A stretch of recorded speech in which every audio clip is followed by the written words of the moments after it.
Good afternoon, everyone, and welcome to the Green Arrow FPL podcast and Fantasy Football Hub as we look ahead to blank game week 34 and the free hit special. It's been a long time coming. My name is Fergi, and with Rich away this week, I'm joined by the fantastic Jian Batra. Jian, how are you? And what colour was your arrow? And it's probably fair to say in a pretty underwhelming double game week 33. I'm very well, thank you. It's great to be back on, as always. Good. Like you said, it was certainly an underwhelming game week, considering what it promised, especially earlier in the season. A small green up to 102k, I think. And yeah, it was... I think captaining Saka was potentially a missed opportunity, given the amount of chances he had in the Ipswich game and what occurred. Like, for example, Dean Henderson's save was really good as well. Yeah. So on another day, that's a 20-point haul. But aside from that, I don't think I can complain too much with the team. Quite happy with the hit from Burn to Kiwior, and other than that, pretty standard score. Yeah, lovely hit there with the early goal, mate. I bet you were hoping for a 15 pointer. As soon as you get a bullet header from a centre back, I always think 15 pointer. Back to the old school when people like Otamendi and that used to sort of bang him in sort of 8-9 years ago. But yeah, decent week, as you say, reasonably sort of standard team. I was with you on the Saka captain, and for me, and I know it's easy to say this in hindsight, but Marmoush never really came into my thinking. I didn't like Man City's fixtures from an attacking view. I know they scored 4 goals, and that's kind of, it's easy to say and maybe got away with it there a touch. But I really did fancy Saka, and I feel quite aggrieved, actually, that he obviously got that in. I mean, he never gets injured, right? Apart from his hamstring injury this year, He's normally incredibly fit, plays every minute. And I was a bit aggrieved because I really, he had something like an XGI in the first half on the weekend of 1.3 or something, and even last night he should have scored again. And you just think, oh, what could have been just the one goal would have been a massive rank boost with the low captaincy. But overall, sort of can't complain, I suppose. In terms of your season, Jan, 100k, how are you feeling about that? And how's your season going? It's not been.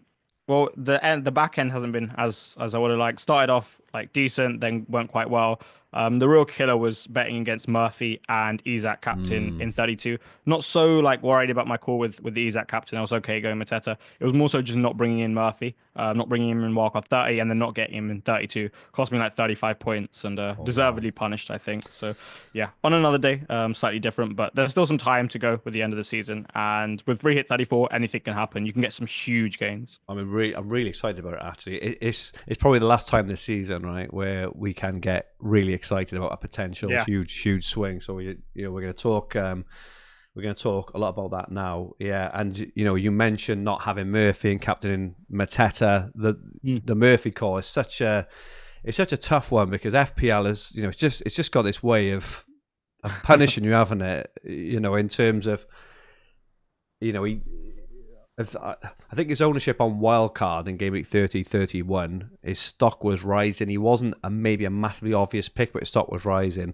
By the time it got to 31, it was like you either had him or you didn't, almost, because most wildcard in 30, and if you didn't have him in 32 because you didn't have him in 31, you probably weren't going to buy him because you had other things. But it's one of those, you're damned if you do, if you're damned if you don't. He would have been a cover pick for you if you didn't fancy him, but punished massively in the end, mate. But this is, really enjoy the way you play. Love having you on the pod. Different points of view, different ways to play, mate. And as usual, you're absolutely smashing me. So you can see there are different ways to kind of play. Good stuff. I scored 75. I'm trying to think what's different. I had the Timber assist. I brought in Timber on wildcard back in game week 30. So I think you had Kiwior ahead of me. Nothing much too different other than that. I think if I hadn't have bench boosted, I would have maybe had a red arrow. So I think, if I'm being honest with the bench boost, I would have bench boosted because I did the bench wankery thing on bench boost. But I think I would have probably... I think I've got like 11 points off bench boost. And considering... Yeah, I got 10. And considering the 2 game weeks before, I think I had 25 and 22. It's just the way bench boost goes. It feels like in recent seasons that the bench boost is sort of, overhyped. Even looking at the fixtures, I think I even mentioned last week with Rich, I wasn't excited about the bench boost. I had Isak and Murphy, who were away to Villa, Konza, who had Man City and Newcastle, and Martinez, again, who had and that was that was my bench boosts. I wasn't excited. Do you think there's kind of this meta way of playing is almost spoiling it? Is there next year kind of tempted to maybe try and be a bit different with it? Could have held it back for 36. What's your kind of general thoughts on bench boost? I think just the way you framed it now has almost like made me think of something different in the sense that I think we always focus on the really high ceiling of the bench boost, how it is possible for us to walk away with like 40 points off it and for it to be season changing. I think we maybe don't place enough emphasis on how low the floor is of the chip. Yeah. Not only like are you bringing in assets that are somewhat suboptimal, hence why they're on your bench in the first place, but also you're taking away a lot of the value from your squad. You're not allowed to use transfers in a certain fashion before and after as a result. You're not improving the 11 as much as a result as well. So I think whilst there is such high upside to it, we probably do need to focus on the fact that the floor is also so low. And maybe using it in a single game week earlier in the season and being able to target these doubles purely for our 11 and a bit aggressive either side might be a decent strategy. Yeah, I feel like like when you dead end into a wild card as well, maybe you dead end into it and then you just sort of wild card out into your fresh team the rest of the year or something. But yeah, I think next year, yeah, I think it was obvious. I think this whole strategy has been fairly obvious, but at this time of the season now, and we're seeing it more and more, right? Rotation as teams get further in Europe, it's much more prevalent than it used to be, particularly in the Europa. And the fact that there's only Arsenal now left in the Champions League, where normally you've got like a couple of teams. The fact that we've seen it now: United, Spurs, Chelsea. You have no idea what the 11s are going to be. There's rests going on left, right, and centre. It's really, really difficult now, I think, to bench boost and feel like, and especially when the league is sewn up, relegation is sewn up. There's nothing really to play. It's that perfect storm of just. It's very hard to predict what the teams are going to be, which is it doesn't lend itself to bench boost, does it? Anyway, stop moaning about it. Feeling a bit sore about there's months and months of planning for the bench boost that underwhelmed. Just a quick hello in the chat. We have got Dave Hannigan is in, Colin Harrison, Sean O'Berry from Gig Harbour, 79 point bench boost, free hit active this week. Absolutely. Zara is in, free hit active this week. Spaffed the bench boost with 76 and Saka captain. Keen on Welbeck thoughts for free hit 34. We'll definitely touch on that in a second. We Live FPL, Colin Johnston, Alan's a red, Claire FPL, Ross, Dave Soul. Oh god. Violin. If only had the violin to hand. If only had the violin to hand. Go out to hand. Dave sold Mbuemo for a hit. Brought in KDB and captain. Goodness. That's so rough because the thing is, like, De Bruyne has 2 games. He's obviously started just both coming as well. off such like a good game week, and yeah, that happens. I saw someone else do that as well, and like I don't even think it was a bad decision. Agree. It's just that's a rough outcome. Damien Cullen is in, Sam Jackson as well, and Owain Jones. Welcome everyone. Just a quick look at the spaffometer this week. Bench boost. I've got to say, spaffed, just spaffed this week. Bench boost. I'm sure Rich would agree. Rich is away on holiday somewhere, but I can't see him screaming down the phone that we smashed it, because I think we scored similar amount of points. Just incredibly drab chip use, but we are excited for the free hit. So let's get excited about that. And Jan, I'd be keen to get your thoughts, on the lay of land for, obviously the upcoming game week, and your thoughts for your strategy for the rest of the season and things, we should all be thinking about. Yeah, sure. So I think obviously this week it's very much just a case of what you like, right? In terms of the free hit, like which players are you looking to go for? Do you want to attack in a particularly aggressive way? For example, like something that is a really good method to go up the ranks is stacking defensive double ups, right? Yeah. So for example, maybe go double, like I don't know, let's just say double Bournemouth, double Fulham. They keep clean sheets. All of a sudden, you've got 4. If people are looking to spread, then that's a great way to gain rank. So I'm just really looking at doing kind of like my own thing, whatever I think is the best set of players this week, and then just going from there. Not worrying too much about EO. Maybe Palmer aside. That's the only one that is like a little bit of an EO play that if I am to include him. And then going forward, I think there's still like the potential, obviously, for 36 to be a double. And if it is, then 37 will be a blank. And there's a lot of opportunity to be had there. So I did apply my squad in a somewhat specific way where like Areola and Neko, they could both double in 36 and I would have cover there. And I guess it's just about getting maybe like 6 or 7 doubles for that game week should an opportunity present itself. Awesome stuff. Yeah, it's we're definitely closing in. This fixture ticker is becoming narrower by the week. I have to sort of stretch it soon. But yeah, where are we on the 24th of April?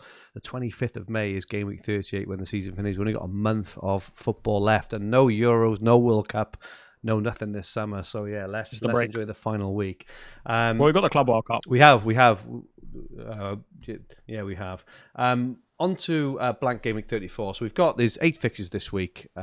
Just thought we'd just run through each one quickly, say how we feel the game is going to go, and maybe pick a player out or two, from each of the teams of interest. We start off with Chelsea and Everton. Have you got much interest from this fixture, Joe?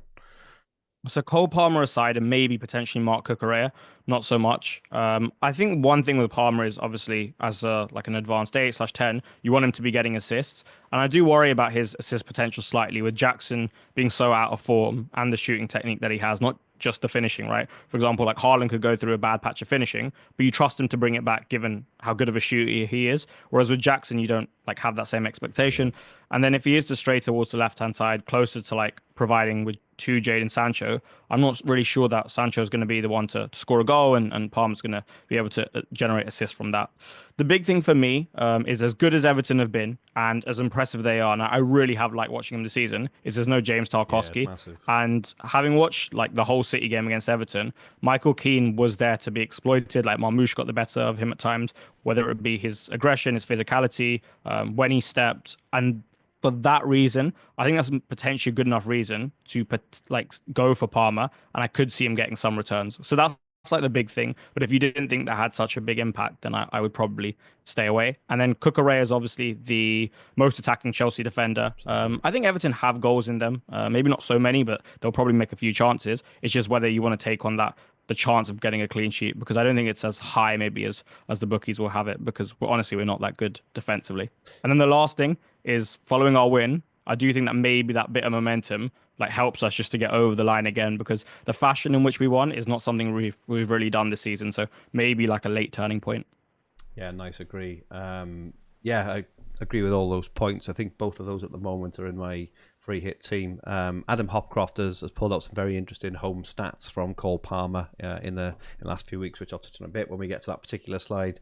Brighton and West Ham. João Pedro obviously banned. We had a question about Welbeck. What are your thoughts on this fixture? Any targets in this one? Yeah, so I'm really hot and have been on Jared Bowen from the start. Firstly, I love him as an asset. He's so reliable. And he just always performs, right? Like so reliable. I also think stylistically it's quite a good game for him. Like Brighton struggle against these deeper blocks. They'll probably concede enough transitions and like open transitions whereby he could profit. I completely understand the Welbeck pick. The reason I'm probably going to fade is West Ham don't actually concede too many goals. Yeah. When they play a back five, I think they're so much better, and I think he'll have enough respect for Brighton to do that. I'm not 100% sure, but I think that's certainly a possibility. And then if they are to defend with a five, where I think they're a lot better, just given the midfield composition and the type of centre backs they have, like Tadibbo's good, Kilman's good. Wan-Bissaka, I assume, will be back for this game. Really good. Even Mavropanos in 3 scored. And then you combine Areola as well. Brighton's bad form. The fact they don't really do too well against these type of sides and make as many chances against deeper blocks as you would like. I personally would stay away. But I do understand going there. Like the Bowen pick, mate. I've noticed. Spoiler alert: he is in your free hit team at the moment. I think it's the only free hit team I've seen with Bowen in. Yeah, get the Welbeck point completely. Brighton, he will be on pens. You expect him to have a lot of minutes, which I suppose is the kind of upside given the ban. But I do share your concerns about not scoring lots of goals against West Ham, Newcastle and Ipswich. I mean, there's a lot of options to go from. A very very informed Newcastle against a potentially leaky Ipswich. Who would be your top sort of picks in this fixture? So Isak, I think, is going to be literally everyone's free hit. He'd be a brave man to go against. I don't think it's the worst side in the world, but I think he'd be a brave man to go against. I really like Jacob Murphy. I think there's a weakness that we've seen to Ipswich's left-hand side. I think he's good at finding himself in the box. And Ipswich concede a lot of cutbacks. So just being in the right place at the right time is something that I associate with him, with those cutbacks. And I can see him scoring from there.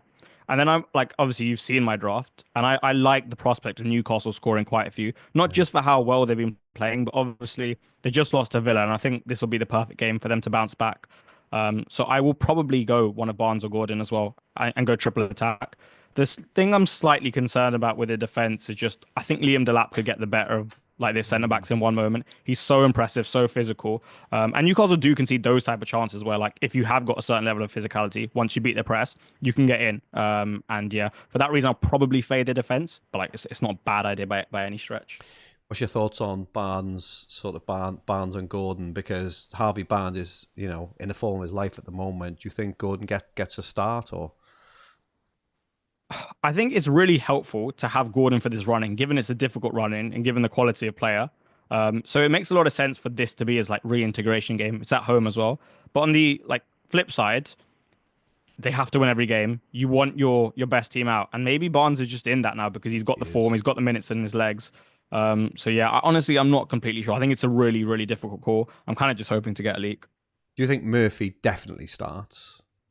Yeah, I think it would be very brave from the off to compromise your balance and like Yeah, change your whole dynamic yeah, by dropping like arguably like your most informed yeah. player. And he's like such a unique profile at right wing. And if you were to bring like Gordon on that side or Barnes, you're just not getting the same thing. So yeah, I think it'd be a very interesting and brave decision if they were to do that. Southampton and Fulham. News breaking in the last couple of hours that Muniz is ruled out, which has risen Raul Jimenez's stock significantly. Thoughts on this one, mate? I think this might be the hardest one I find to call. Because Southampton aren't actually like that bad, like just in general. Going forward, for example, they've got a lot of attacking talent, and I'm not so confident in the clean sheet. On the flip side, I'm not sure I trust Fulham like enough just to like, put a team to the sword as well. But it is still one of the better fixtures you can have. And then you've got, for example, Jimenez. You've got Iwobi with good expected minutes. Obviously, Ryan Sessegnon, someone who's on everyone's list at the moment. So I don't mind going with Fulham. I just think you need a lot of conviction to go there, just because they've shown a tendency to kind of slip up in these type of games as opposed to maybe the bigger ones. Did did see this afternoon. Marcus Silva has said that Wilson is back and will definitely get some minutes. He's got a decision to make, between him and Sessegnon. So I think that probably reduces Sessegnon's stock. But some Do really you good think that's points a there. good thing? Because he's a defender. So like maybe like for example, like last game, he comes off before they concede, and do you think that could be a good thing? I don't personally. I think I fancy Southampton to score anyway.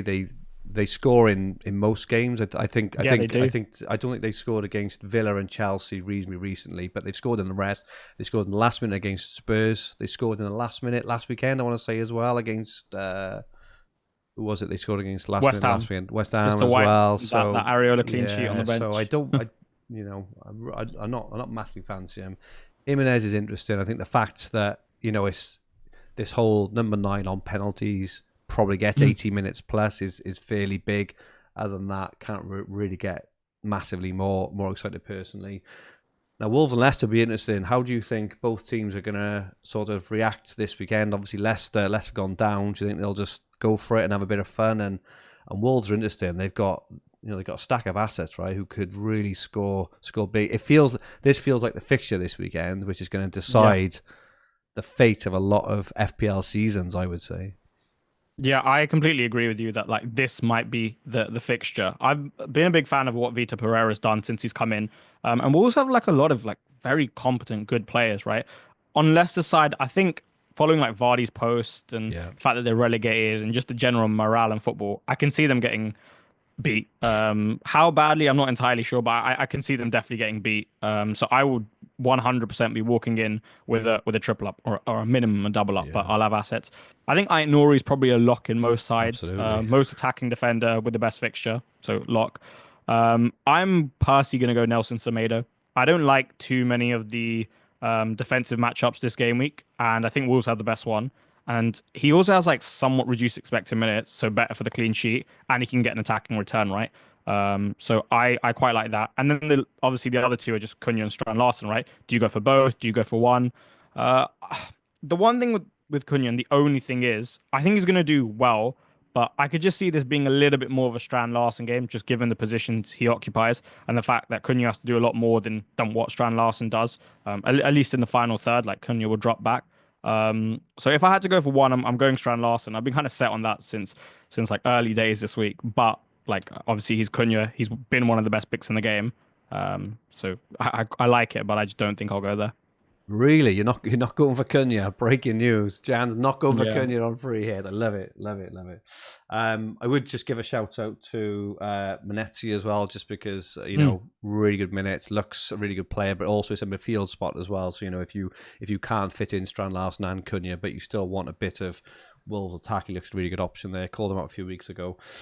Bournemouth and United. How do you think this one is going to go? Any free hit options? It feels a bit barren for me for free hit, but It's interesting. I feel like there are really two different sides of the community with this game. Like some people are just completely avoiding this fixture, and I've only seen like the other side be like really bullish on Bournemouth assets for this fixture. And I think Bournemouth are going to win. I think you've got Kirkes there. I'm sorry, I wanted to start with Kepa actually yeah. because United definitely do make enough chances and get enough shots off, whereby if they don't finish them, the keeper can certainly accumulate saves. And they have a finishing deficiency at the moment, right? Like their finishing is just poor. So I think Kepa could certainly rack up some saves and maybe a clean sheet to go alongside and get a big score slash haul. And then I fancy like Bournemouth at home to score some goals in that game as well. So you've obviously got Evanilson who looks good. You've got Clivert who's back. So I don't mind that. You've obviously got Kirkers and Howson if you really think they're going to keep a clean sheet as well. So yeah, I'm actually quite on board with going Bournemouth assets, probably more than the general consensus at the moment. I quite like the opportunity that's there. Do you think Bruno plays this weekend? Yeah, this guy can basically play every day of the week, right? So it's like I think it was his first rest since like 2022 from the What's start. crazy? Yeah, so yeah, I think he plays. Like you don't want to rest him too much, whereby he like loses rhythm and momentum. So I think he plays. Liverpool and Spurs, probably Salah goes without saying. I'm quite excited about a couple of other players. Luis Diaz obviously has seen a lot, lot of increased minutes. He's nailed on in my team. Being a Spurs fan, I haven't enjoyed watching Spurs v Liverpool much this season. 6-3 was one of them, and then the Carabao Cup semi-final second leg. And in both those games, I haven't watched Liverpool a lot recently, but Szoboszlai played really well against Spurs in those two games, actually, particularly in the 6-3 game. And I think he scored Yeah, a couple of goals. think got goal and assist. Yeah. Yeah, I'd probably edge for Diaz over him, but yeah, there's question marks maybe over Bradley over Trent. What's your thoughts on picks from these teams? Yeah, really interesting. On one hand, you could argue that Trent is Trent and he's so good, right? So you almost kind of have to pick him given the fixture. But at the same time, Spurs, like you guys attack and you guys attack a lot and you have a lot of talent as well to go with it. So there's every chance that you could pop up with one goal and that massively reduces Trent's ceiling. I think a big thing about this game is this is very much likely to be the title possession. And because it hasn't happened at Anfield for God knows how many years, obviously they had the COVID title, Yeah, but like yeah. no one was in the stadium for that. And I think Anfield will be buzzing, and I think that will really feed into the players. If anything, it happens at Anfield more than anywhere else, right? Like we've seen it on Champions League nights. And I can see that almost carrying Liverpool to a certain type of performance, not one we've seen recently. Against Leicester, they were on the beach I compared to what they've been agree. early in the season, but I don't think it'll be that for this. I also think Spurs do a wonderful job, and Postecoglou does a wonderful job of playing the part in that like drama almost because he plays in such a aggressive manner as well that you have no choice almost but to engage in a game like that. So yeah, I think there'll be a lot of goals on offer. I really like your Szoboszlai shout. I think having an engine like that in a game as transition based as this is a really interesting differential shout. And then yeah, I'm a big fan of Salah and Diaz as well. So no complaints there. Do you think Trent definitely starts? Uh, If it just I can't. feels like if he doesn't start, he'll definitely get a point, Oh yeah, he's definitely coming and on. that's Oh the problem. It almost feels like a wasted. I feel with maybe players like Trent and Sessegnon, and maybe one or two others who may or may not play. They feel unnecessary risks. I understand that if he does start, he could haul, right, and that obviously goes without saying. But I think his ownership is low enough. You don't have to be scared of him. He's like 0.3% owned in the top 10K or wherever it is. There feels like if he starts, it could be massive upside, but it also feels to me just as likely it could be a 1 point. I think that's what's putting me off Trent. But is he in your team? he's not in my team at the moment, but he's much closer than he was Okay. in comparison to the start of the game week. And what I would say is, I personally think he's going to start, You just do. because if Okay. he is to go to Madrid, like I think considering what he's done for the club, he deserves to have this Yeah, game I and agree. be like part of this from the off. Oh, goodness And me. then he can get his like standing ovation at like 70, 80 minutes, and Bradley can get in on it as well. So I think he starts. Hopefully not on I also think 59 Sessegnon minutes. starts. Yeah, I mean, if I don't buy him, then yeah. Yeah, hopefully not on 59 minutes. That would hurt. Okay, and finally, Forest and Brentford. Obviously, this is on Thursday, so the game week is going to be a long old game week. Any interest on Forest and Brentford? Both in good form. Chris Wood back on the scene, scoring goals as he does, and Mbeumo still on fire. It just feels like all season we've been talking about Wood and Mbeumo. They just haven't stopped scoring like all season. They have these little spells, then they just keep scoring goals all the time, don't they? Yeah, I haven't got a single return from either of these two all this season. So they've like the amount of damage they've done to my rank, honestly. I actually quite like going for like Woods or Mbeumo here. I think this game, given that both sides really need to win, and like a draw is not good enough for either of them, given what they're chasing, I think this will be a slightly more open Forest game than you're Nice. used to. I think that they didn't play particularly well against Spurs. Honestly, I think you should have won the game, and you would have if you didn't miss so many chances. And as such, with how lethal Brentford are in transition, even though it's Forest who more so like thrive in that, I think with the way Brentford play, somewhat similar to Spurs, you're almost forced to engage in a game that is a Yeah. little bit, just a little bit more aggressive and basketball like. So given that, I can see Mbeumo doing well. And same with Chris Wood. Chris Wood's one I really like. Like Brentford concede quite a few goals. They concede in areas where Chris Wood is occupies. And he's a quality striker. And like I said, they need to win, so they'll definitely be going for it. And yeah, I like Chris Wood quite a lot actually, to be honest, as a pick.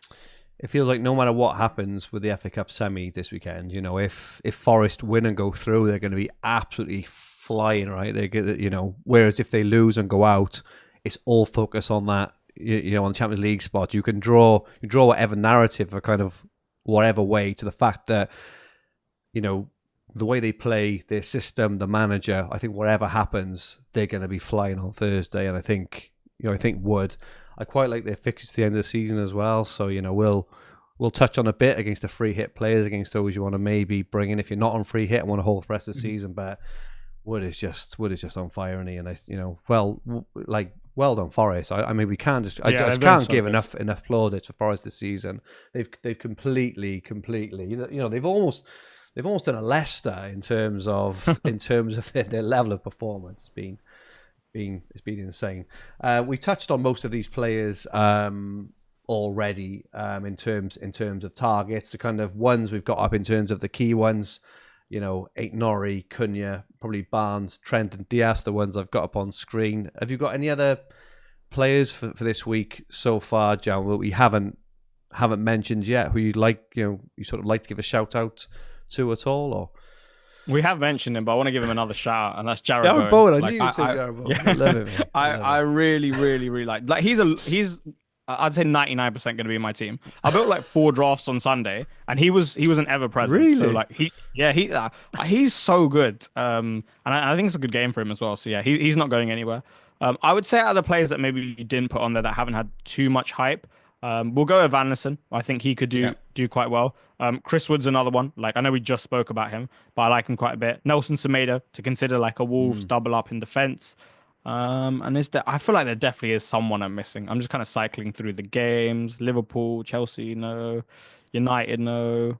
Maybe that's it. It's probably one I'm missing, but maybe that's it. Okay. Adam Hopcroft, those who fondly remember Adam, who's on the pod for over 100 episodes, tweeted this afternoon, Cole Palmer, home matches from game week 22 onwards, and he's just tweeted a few stats, interestingly. In terms of FPL points scored by Cole Palmer at home since game week 22, he scored 22 FPL points, which is 59th overall, which is obviously very much probably in line with what with kind of what we think. In terms of expected points, 33.2, which is 6th overall out of all players at home since game week 22. XGI 4.6, which is 4th overall. Shots on target 10, which is 2nd overall. This is in the whole game. And shots, he's had 30 shots at home since game week 22, which is top of every player, which is absolutely crazy. in terms of his actual performances against his sort of FPL output. So first, second, sixth, and fourth on the stats. 59th for outcome. Now I know you're very much a you're very objective in the way you think about sort of decisions and outcomes. The same as me. Does that sort of change your mind at all in terms of whether to go for Palmer or not? Because those are pretty insane stats. The stats are there. The outcomes haven't been. I tweeted about this quite recently. I think he has a black cloud over his head at the moment, or he has in the Premier League and just generally with football. Like, when you're doing all the right things, but everything just seems to be going against you. Like, it's like no matter what you do, it just seems to go against you. And that's how it like feels for Palmer at the moment. It feels like every time, like for example, the penalty, he gets saved. He's never missed a penalty before, but then he misses one. Like he'll take a shot and he'll go in an inch wide on the post. Yeah, and exactly last season that will go in. Yeah. So I think it's very much a case of like, one, I don't think the team is helping him too much. I don't think, especially not having Madueke for a while, him coming back and not being great, at least in terms of goal scoring. The position Maresca's playing him in, no Lavia, and the changes to the system, Jackson's form, and so on, right? So I don't think he's been that like as bad as maybe people would suggest. I do think he's got quite unlucky. But he will bounce back at some point, right? Like when you're at that level of quality, he will. And I don't think it's a bad game to bet on that happening. Yeah, I think he's in my team. I was, there's only a certain amount of FPL players, the sort of Salah, Bruno Fernandes, Haaland, these sort of level of players. I put Palmer in there in terms of, I think we saw it in game week 7, right? Because Palmer had a poor start of the season and then scored four goals in one half in game week 7. I think it was game week 8. He's just capable. He's capable of just flicking a switch, and this is what the great players, the great teams are capable of doing, is just turning it on. And I think he's one of those. And tough game against Everton. I think it's not going to be easy at all. And I think if there was a massively obvious, say for example, we knew the front three from Liverpool and Wolves. We knew them smack on, and they would just fill those spots, right? Then maybe I wouldn't go for Palmer. But the fact that I feel there is a gap for Palmer in the team anyway feels like a sort of another reason not to, sort of reason to put him in anyway, because his ownership is going to be high amongst casuals as well, right? Which will hurt if he does pop off. You haven't got him this week. So yeah, I think for those reasons, I'll be putting him in. I'm hopeful of a return. I'm feeling like this could be the week where he gets, like a 10-point or something, and be gutted if you haven't got him. I took him out for Saka last week, so he's not in my sort of normal team. He won't be back in 35. I don't really like Chelsea's fixture towards the end, end of the season, but yeah, I think he's in for me, Palmer. One thing I would say is if he gets one return, he's really good on the bonus. So it's like you're betting against a lot if he gets one return. And the other thing is with his volume of actions, him getting a return, if you just ignore like what's happened in the past and how unlucky he's been, isn't the most unlikely thing at all, because there's just so many attacking actions in dangerous positions. So yeah, it is a lot to bet against. It's a bit like Salah in the sense that you can bet against him and he might not haul, but he'll still like maybe score one or get an assist. And how much are you really gaining by taking such a big risk? Well, he's third overall in predicted points for this game week, only behind Salah, who was on 8.1, Isak on 7.1, Palmer is 6.5, Cunha 6.3, Barnes, Raul Jimenez, we've upped his minutes in the last hour or two. Now he's up to 5.6. Strand Larsen, high, 5.3. Luis Diaz 5.2, and then we've got Wood, Evan Nielsen, and Buemo, Semenyo, Murphy all hovering around the 5-point mark. Sprint stops there. We haven't mentioned Mitoma, obviously home to West Ham. Bowen isn't in this top 20. Wow, top 20. Top 20. Eight Norrie is in there as well. Visser, Clivert as well. But yeah, those top spots of Salah, Isak, Palmer, and Cunha especially. Those four, I expect those. Well, apart from your team, Jan, because you're definitely not going for Cunha, but I expect those four to be incredibly popular against engaged managers this week. Just in terms of players to focus on if you're not on free hits, we very much focus on this week so far. Who are the players you would target if you weren't on free hits? So using your transfers this week. Love going Chris Woods because he's obviously got the potential double in 36. And even if not, you've still got Leicester at home in 36, which is wonderful. Forest, they've got everything to play for, right? So that's another good thing. You expect them to get good minutes. So yeah, for me, Chris would definitely would be one. Bowen as well, because he could also double in 36, because if sure. Forest do, West Ham will. And I like his fixture this week. I think he also has to play like Spurs and Man United, and they like either side of those Europa League games. So like they won't really care about the league. They'll be fatigued. And he'll probably want to end the season strong as well. He's like West Ham through and through, so I don't think his standard will ever lift up that up. So yeah, I'd say the two main ones for me, Bowen would, because they give you good coverage down the line and upside this week. And yeah, if I had to go for two, I'd go for those two. Good stuff. Thank you, mate. Excellent. We've now got the Hub AI Game Week 34 free hit team, which looks remarkably similar to mine. It's not the same, and I did build my team before I looked at this. But let's just run through what Hub AI says. It's got Leno in goal, away to Southampton, predicted 4.2 points. It's gone for, unsurprisingly, 8 Norrie, Cucurella, and Trent at the back. So we've knocked Trent's minutes down to, I think it's 65, just to maybe reflect the kind of small risk there. Yeah. But he still makes it in. And the other two defenders then on the bench are Fabian Schär, who I really like this week. I think he was my punt until I realised he may not be fit, but if Schär is confirmed as fit, he'll definitely be in my team this week. I really like him. One thing, go on. If Schär's out, then like I'd say that's probably less of a reason to go with like Livramento or Trippier, because I think Delap will have an even better chance of getting the better of the centre backs. Yeah, of Emir Kraft. Yeah, agree with that actually. And Chalobah is the fifth defender in there, just a non-playing cheapie. A midfield of Salah, Palmer, Harvey Barnes, and Luis Diaz. So we were debating Newcastle's midfield minutes this morning. We've currently sort of averaged, we've got Barnes, Gordon, and Murphy all on 70 odd minutes. We're not exactly sure who's going to start. It's very difficult to put Gordon down to 20 or 30. He, as you say, he may well start. Barnes may not, but I do feel Barnes is he's in the form of his life at the moment, and what a fixture. Yeah. So he's the sort of high upside pick this week, I think. Semenyo's on the bench, and then a forward three of Isak, Cunha, and Raul Jimenez, unsurprisingly. All three on penalties against leaky defences. So I say template. Haven't really had much of a look this week. It's only template. It's very similar to my team at the moment. Any critique there, mate? I'm struggling on a keeper. I'm finding them all a bit boring, a bit much of a muchness. Any critique or feedback on the team?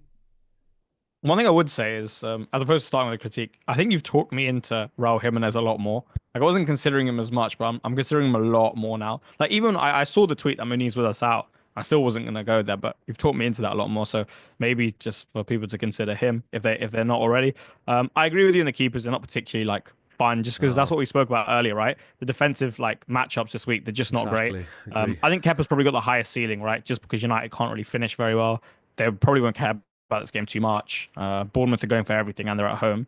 And then Leno's the other one, because Southampton get enough shots off whereby like if he's going to keep a clean sheet, there'll be some like at least one save point, right? So I think if you're going to go, probably Leno, Kepa. Sanchez is like an outside shout, because like Everton will definitely have enough shots as well. I just think that they're going to score maybe once, right? But if they don't, then Sanchez will do well in that, like in the same way as Leno and Kepa. So probably those three. You could even go like for the Wolves goalkeeper. But like you just want to make sure that Jose Sar's fit if you didn't want to go for like a double defense in terms of the actual defending spots. So that's what I'd say about the keepers. And yeah, in terms of the team, I think it's really solid. I think it's very difficult to critique that team. It's just very, very solid. And the template is good this week. I liked your tip earlier, your sort of daily fantasy tip on stacking on defenses. If you are looking, because this will be reasonably template. If you are looking for something to stack on a defense, which like a Fulham defense, right, or even a Chelsea. If you're not going Palmer, go for Cucurella, Chalobah, and Sanchez or something, or sort of something along the line. I do think that's a viable tactic to try and get that 20 points from somewhere rather than just Yeah. score the same as everyone else. So it's hit or miss, right? It is hit or miss, but it is it's very much a strategy used in daily fantasy. So a good tip from Jan there. Best captain this week on Fantasy Football Hub, the short poll we did.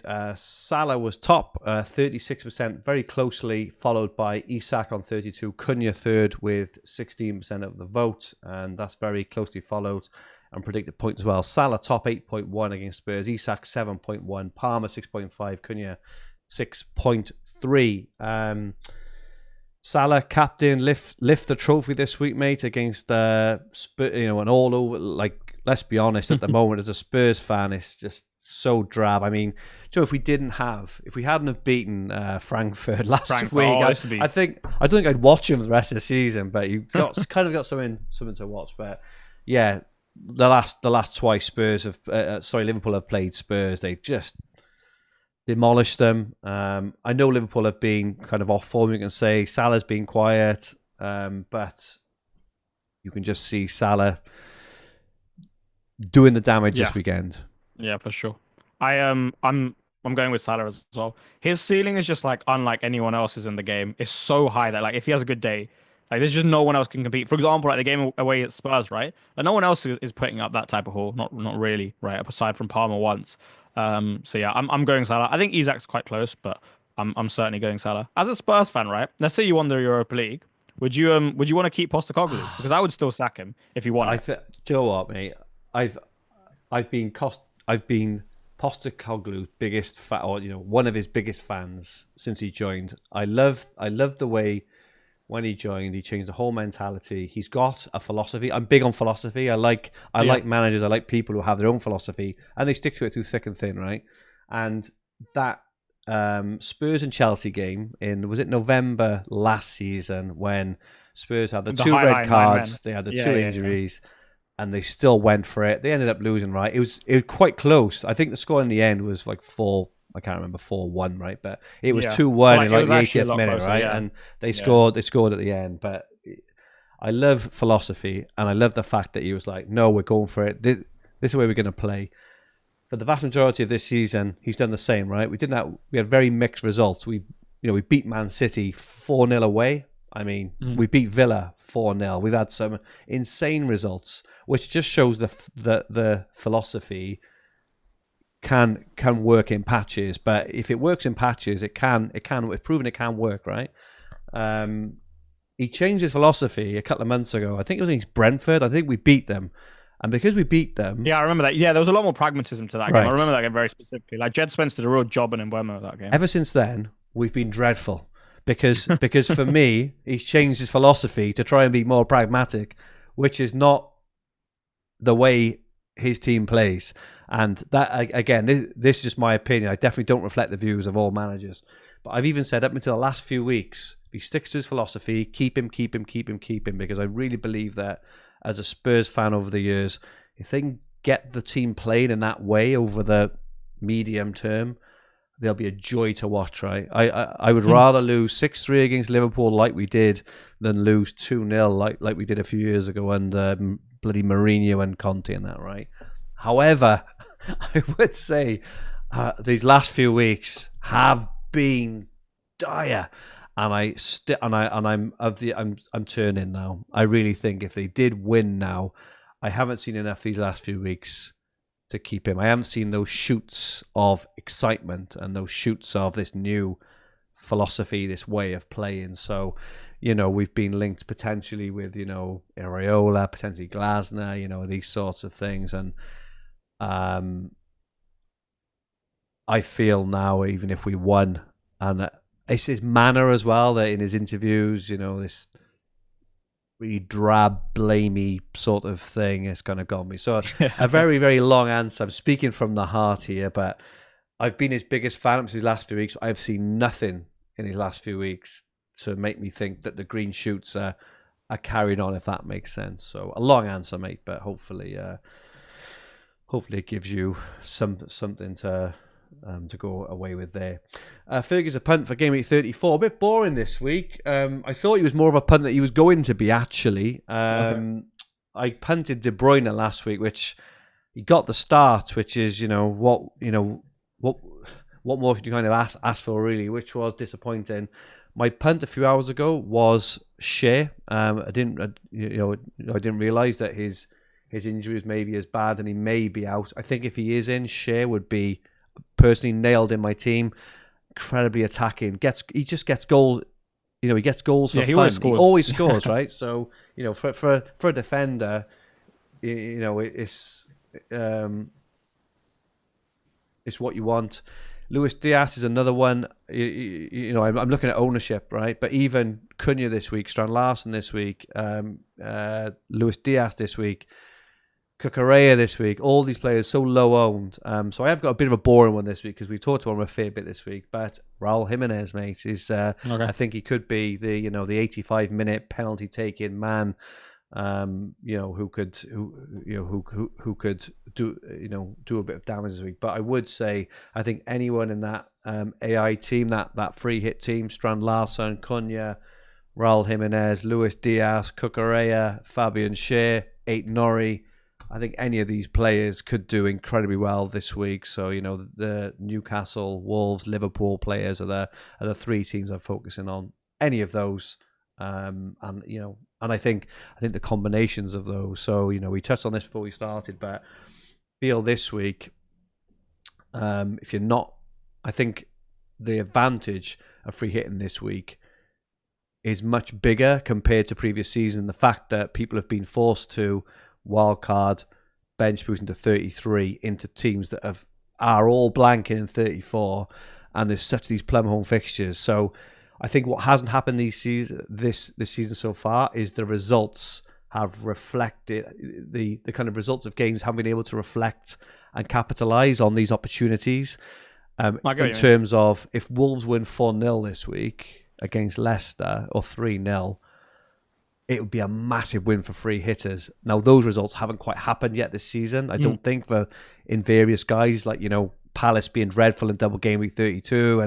But I feel if Wolves, especially, Liverpool, if they go and batter Spurs, for example, Luis Diaz, Cunha, Strand Larsen, all this sort of thing. So I've completely lost my train of thought what I'm talking about now. But I do feel this week is a big opportunity. I do think the Wolves result in particular could help decide, a lot of my mini leagues, for example, because I know a lot of people in my mini leagues have used their free hit already. So anyway, I'll stop talking now, mate. Yeah.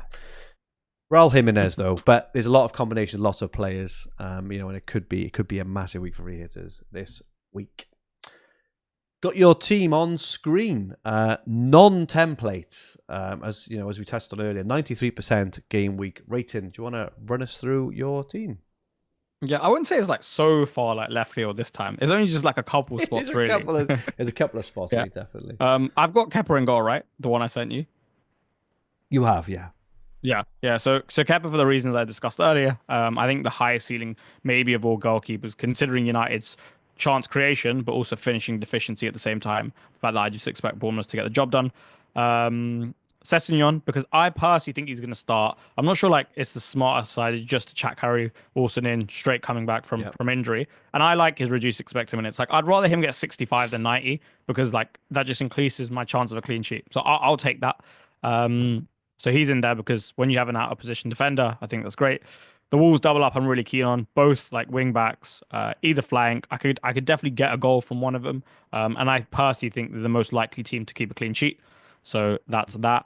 I won't go into Salah because everyone's going to own him anyway. Palmer, we've obviously discussed a lot. He's the one that's a little bit of an EO play. Yeah, Diaz is the closest to getting in this team aside from him. It's just very much the case of I don't like him enough to go against what Palmer's going to put on offer. And also because if he gets one return and the likelihood of one return, it's very difficult to then go and outscore him by a lot. So Palmer. I've got double Newcastle mids in there because I'm just really bullish on them scoring quite a few goals. So at the moment I've got Barnes and Murphy. And then lastly, my favorite asset on this team is Mr. Jared Bowen. I think Nelson Semedo might be second, but Jared Bowen wins this.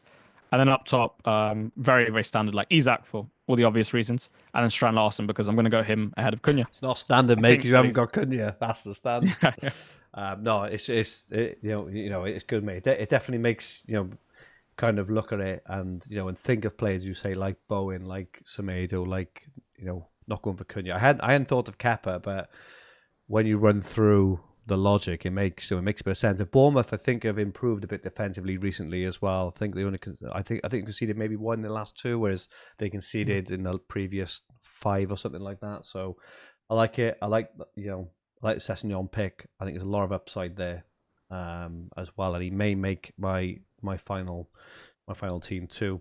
My free hit team is rated at 97% on Fantasy Football Hub. I've got Leno in. I may just go for Kepa, to be honest. I think I prefer it, to be honest. I may go for Kepa. I like that. Nori is nailed. Cucurella is nailed. The third spot will be between Shearer if he's fit. He'll definitely be Shearer if he's fit. Sessegnon and Trent, I think, both carry risk, but I see the merit of both, obviously. But if Shearer is fit, he'll definitely play. I've got Livramento in there at the moment because I do like the way he's been attacking recently. I just think he's just looked incredibly dangerous. Obviously, he had the assist a couple of game weeks ago. Looked really good last week too. Salah, Palmer, Barnes, Luis Diaz. I'm a big fan this week of Luis Diaz. He's definitely going to be nailed in my team. Again, another who's looked dangerous against Spurs. I've got sort of like a PTSD against watching Spurs at Liverpool. A couple times this season. Luis Diaz and Soboslai have both been very good this year against us. So I fancy them to do well. And then Isak, Cunha, and Jimenez, which kind of looks a bit template at the moment. I'm not too keen on Evan Nielsen. Well, I say that he has been playing. He has been playing really well actually. United have been drab, so maybe I'm overlooking that one. And I like Strand Larson. I really fancy a double up shout. Sort of like you've done with the Barnes, Murphy, and Isak. I'd like the Cunha, Strand Larson. I would love love to see that FPL tweet of goal Cunha, assist Strand Larson, and vice versa. I haven't had many of them this season. I haven't had many goals where you've had the assister and the goal. Assist. The old Trent to Salah, which we haven't seen for a while. Kane and Son, all these sort of things where you've got the double up. But I think I've probably got one, two, three, four, five, six, seven or eight spots nailed down now at the moment, and the three are kind of up for grabs, both in terms of injury status, and maybe just having a bit of a think.